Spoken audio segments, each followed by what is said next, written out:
Last time we talked with Charlie McMillan, the professor of strategic management and international business at the Schulich School of Business at York University, also the author of 9 books. I'll just throw that in. We were talking about Japanification, about the monetary death spiral, about zombie companies. It was just like it was really all over the map. And you know what? We're going to kind of do that again today because so many things I've read and have come across since we last spoke have kind of twigged me. I'm going to start with an easy one because you did talk about this last time, Charlie, the whole question of demographics. So I read the other day, Canada, by 2023, so that's tomorrow, we will have more seniors than children for the first time in the nation's history. And researchers have predicted total costs of old age pensions will climb about 6 times the level of the current military budget in this country. This is a huge issue. Demographics is destiny. For all Western countries, the dramatic shift from young people 65 is accelerated by another fact, led by Japan, but it's true in all Western countries. People are living longer.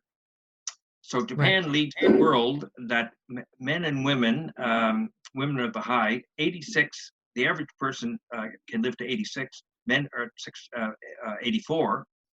And it means that the old idea of retiring at 65, led by Japan, doesn't mean very much because there literally is a shortage of workers.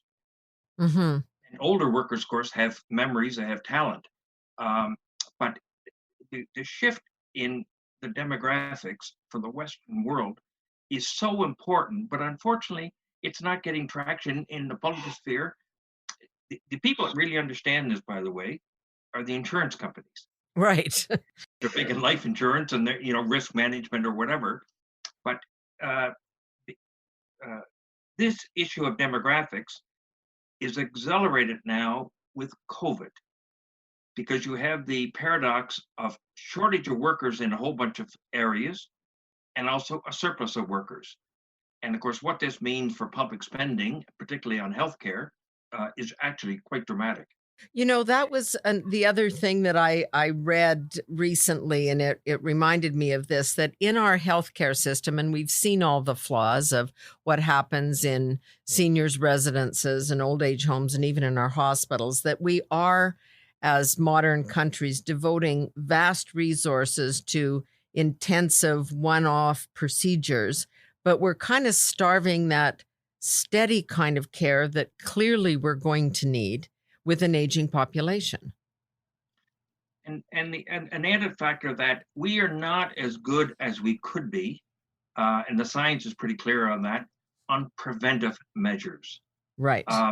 So long-term care requires a range of issues, not only including the homes or the apartments or wherever these people live, but various tools that help senior citizens mitigate the risk of disease, obviously, but actually better food, different kinds of food. For example, pets. Older people really enjoy pets, but particularly dogs, because it gives them comfort. Right. And there's so many little things, and that's why the 2 countries that are pretty good at this, because they've been aging fast, is Japan, and you mentioned Japanification, that's really what that term means, and Italy, because these are the 2 Western countries with long histories that now understand. They've been working on this now for, I would say, at least 3 or 4 decades. I'll give you a small example. In my book on Japan, for example, and this is literally 30 years ago, designing showers and bathtubs or cooking utensils for older senior citizens. So, for example, with kettles, they don't scald themselves. Right. And so this issue is now a global issue, and it involves both the public sector, the private sector, and of course, education. So let people take their pets to the old folks' home, to the retirement home, and let's start to build some tools that make it easier for them to do that. Never mind the whole question of how we're going to either train or import personal care workers. There's a whole range of things, and you know, in Toronto, for example, there are volunteer groups that visit old homes. My wife belongs to a singing group, and once a month they go on Monday night and they sing to some of these people. It's an enjoyment factor, but it's also a technique to relax people. And we're just in a new field here where we have to experiment. And it isn't just a matter of government spending. There's a lot of other factors that go involved in this. Right. You've touched on this question of food, and I know you're writing a new book about agriculture. I love the quote you've got from President John F. Kennedy. "The farmer is the only man in our economy who buys everything at retail, sells everything at wholesale, and pays the freight both ways." It's still true today, 2020. Well, one of the unsung hero in modern life is the farmer. Farmers basically have views of three kinds of people. They're not great fans of academics. They're not great fans of politicians. Right. People they really love are the scientists and the veterinarians, because these are the people in a non-partisan, non-religious, non-whatever, help the farmer with his animals, with the fields and whatever. And as you say, they are beholden, unfortunately, to outside forces that the general public doesn't realize. And a consequence of that, unfortunately, we're pretty lucky in Canada, but around the world, you have this paradox, a massive food surplus. So in Wisconsin, farmers are putting their milk down the drains, and food shortages, starving people. And so the value chain of the global food system is out of whack. It needs massive changes. What's a quick fix? What are you thinking that is so obvious. We can't go around and collect used food and distribute it, although I know people are doing that in local community settings. But you're talking about a global phenomenon here where we have excess production, yet people are still starving. The basic problem is that the various actors and players in the food chain don't talk to each other. So if you go to a restaurant, one of the problems is that, if you don't have customers, the food gets spoiled. If you go to the big food stores, a lot of stuff gets wasted. You have fresh foods and people don't buy it, so it's thrown out. The big food processors don't talk to other people in the value chain. It's the lack of collaboration in this system, which is the biggest problem. And I think in Canada, because we are a big agriculture producer, there are huge opportunities to get not only the provinces and the federal government working together, but people in the food supply chain system, the academics, the veterinarians, the vet colleges, the science faculties of the universities, the food producers. We have to bring these people together. And there's another opportunity. The venture capital industry and the pension funds are getting big into funding new ventures. Yes. Everybody knows Beyond Meat and Impossible Foods. I can give you 25 examples of that around the world where people are funding new kinds of ventures. And these are companies, a lot of them, that are sitting there with a lot of cash and capital on hand and no way or how to spend it. Well, the good news is that, a traditional problem in Canada, our venture capital fund is very weak, basically because of predominance in Canada, of right? Banks. But I give them credit. BDC, the Business Development Corporation, the Farm Credit Corporation, and now the Bank of Montreal is actually funding startups in the food sector. And I think that's a huge opportunity for Canada. Unfortunately, the silo effect in the food chain in Canada is still too wide, and it's going to take some leadership to get over that.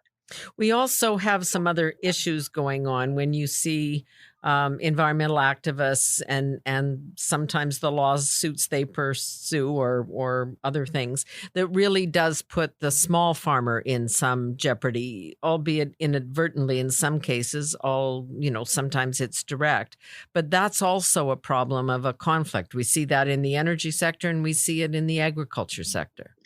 And it affects the Aboriginal communities as well. Right.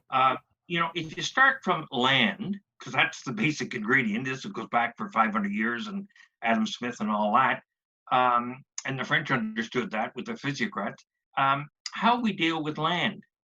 And the good news in Canada is that we've got lots of it. In a lot of countries, they don't have a lot of it. But most farmers, by nature, want to conserve stuff. And they are quite skeptical about these science imposed solutions like pesticides, because they know that in the long term, there may be short term advantages, but long term effects. And most farmers, some of whom aren't that very educated, because they talk to the scientists, typically in government, about the longer term effects. And, I think the environmental movement has a huge role to play in the food system. And listening to the farmer about it, because a lot, as you say, these guys have families and they eat the food that they produce. They don't want it poisoned or tainted by the chemicals. That they have found ways around this to actually find better farming methods that are more sound. Well, exactly. And a good thing, by the way, in the agriculture and farm community, particularly young farmers, how many of these young farmers, they're not old farmers, they're young farmers, right, under 35 or whatever, and they've gone to very good schools. And as you know, the four main vet colleges, including one in PEI, but the one in Saskatchewan, Saskatoon, are booming. Booming. For sure. Shortage of people. And the good news about these veterinary colleges, it's like the business schools in the 1980s. They are working closely with other faculties and other departments. So they're slowly removing the silos that takes place within the university.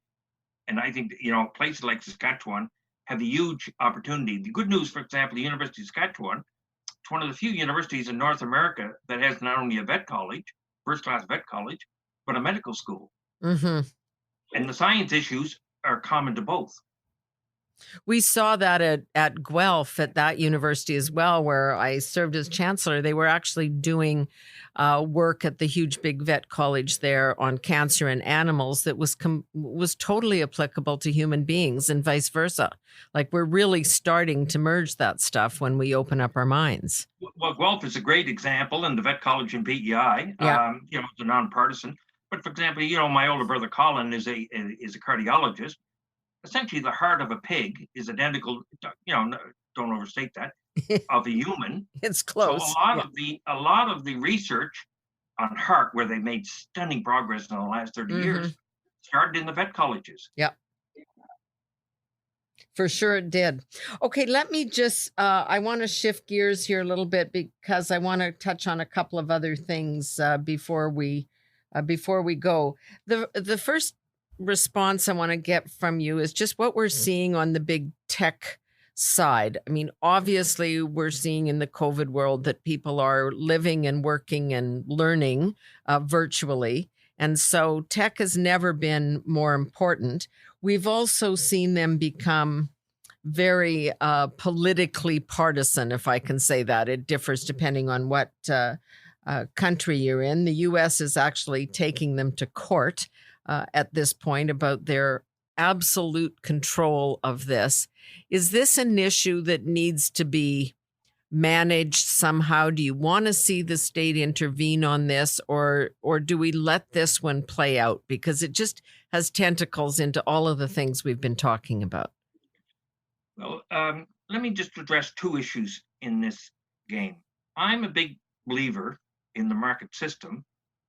And one of the great advantages, particularly in the United States, is antitrust. Right. To serve as a referee to make sure there's real competition. And as you know, way back, antitrust movement, they broke up Standard Oil in the oil industry, and they broke up AT&T. But when they tried to break up Microsoft as a company was spending more on legal issues than they were spending on R&D. So I think we have to be very careful and of course it's an American issue, but because these are American companies, of how much antitrust really applies to this, because there is competition. I think there's a larger issue, and I don't want to get into the U.S. political system. Right. But one of the problems, if you said a macro issue and a global issue, the tragedy is that we are destined, for example, if Donald Trump gets reelected, that these tech firms, but it's true of a whole bunch of other industries, we're going to have two Cold Wars. Companies that are related to China and companies that are related to, let's say, the United States or Europe or Canada or Japan, competing. You got one model like the Chinese internet and the Western internet. This would be a tragedy for the world. And I think there's a whole bunch of areas where we've got to be very careful about China, but a whole bunch of areas we have to cooperate. And it's easy to say, the Huawei example about 5G is this idea of having a Chinese model and let's call it a Western model. Mm-hmm. And that would be a tragedy. And I think Canada, Europe, France, Britain, Japan, obviously, Korea, have to guard against this simplistic idea that there's a Chinese and the West. But you also have to respond to the fact that you don't want your security systems and your all of your high tech controlled by a Huawei, which is controlled by the Chinese government. Well, we have to be very careful because we're in a new world. You mentioned the digital world. We're in a new world of data. And firms like Facebook and Huawei have the capacity to use this data for other purposes. Correct. At the core of the antitrust. But keep in mind, you mentioned the U.S. antitrust movement only 10 days ago or whatever. Europe has been far more advanced on the antitrust issue, imposing, for example, real competition in the high-tech world than the United States. The antitrust movement in the United States has basically been a sleeper issue. I think this recent move was as much for politics to make sure that the Chinese issue was front and center. But Europe has been far further ahead than the United States on this idea of antitrust and making sure that we have real competition. I want to, as we move toward the end here, just come back to more domestic issues and the debt that we're seeing on the parts of government, the deficits and the accumulated debt as the spending just continues. I think everybody agrees, of course, there have to be programs and the government has to reach out. But what kind of constraint can we put on that? How realistic is a guaranteed annual income? The level of personal indebtedness, and we've seen so many people that are 10 days, 2 weeks away from financial collapse, and that the COVID has really just shone the spotlight on that in a dramatic way. Are you concerned about where we're headed? Do you think that we've got a handle on how we're going to get through a second wave and maybe longer? No, I have a real fear that we're in a juncture where COVID has exposed that a lot of our past assumptions are simply wrong. You mentioned demographics. Mm-hmm. We face this population pressure.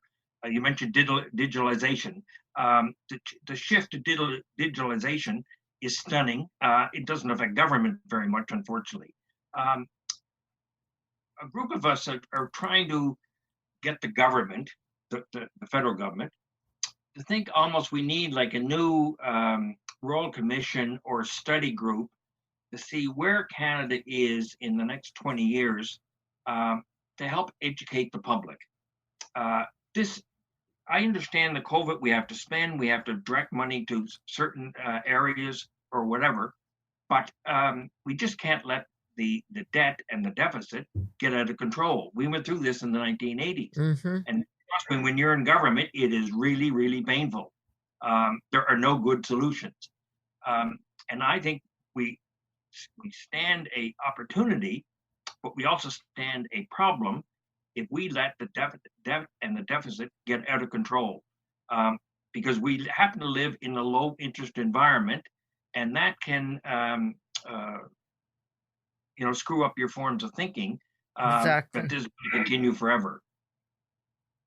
So you're saying let's at least have a royal commission and say let's look at how we're going to deal with this, but we can't even manage the day-to-day stuff. Like, what's our fiscal anchor going to be? When are we going to decide that these extraordinary numbers, now way north of $1 trillion, somehow has to be reined in? We have to have a way to look at it. We have to way to manage it, and we have to do that in the short term.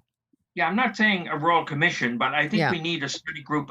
Unfortunately, governments aren't very good at thinking beyond the immediate. Right.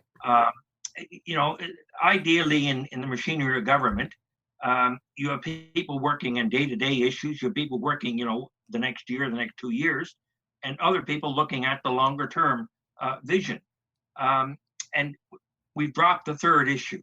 And so we need outsiders to come in and in a nonpartisan way, recognize that we're a federation. We have to involve the provinces. Mm-hmm. But very issues that you're talking about. So, for example, demographics. We know that the population of Atlantic Canada is in New Brunswick and Newfoundland is dropping. And same thing with Saskatchewan. Mm-hmm. Saskatchewan, with the land mass, could easily have 10 million people. But it's true. how you manage these changes is an education issue. And I think these kinds of study groups is a great education issue because it explains the media, explains the politicians, explains the bureaucrats, and explains the private sector. Our private sector, unlike you mentioned the tech companies in Silicon Valley, for example, or in the United States, or you look at Toyota in Japan, Toyota is looking literally how the global car industry is going to look in 2050. Right. That's 20 years out, 30 years out. How many Canadian companies are thinking 5 years out, let alone 30 years? And our politicians are thinking about the next election. That's the problem. And I understand that. But you need people. This is where leadership comes in. So the demographics, for example, go back to that. What does this mean for the school system? Right. In today's world, we live lifetime learning. The idea that you're finished schooling when you're finished high school, those days are gone forever. And I just think that we need to have, and I think the Senate can play a real role, for instance, because the Senate has been the home of some fantastic studies, for example, in the newspaper sector, right. To get ahead of the stream of the short-term thinking. It's the giant think tank. And there are tons of really sophisticated people in the public service, in the universities, that are more than willing to help. And I don't think it's a money issue here. I think it's a mobilization factor. Great to talk to you, Charlie. As always, I'm leaving our listeners with one quote today that I read recently. Modern slaves are not in chains, they are in debt. And I think we need to keep that in mind as the spending continues and whether or not we need some big thinking about some new solutions to these ideas. Thanks, Charlie. Great talking to you. Thanks. Yeah, great to have Charlie McMillan with us again. We'll see you soon for another edition of No Nonsense with Pamela Wallin.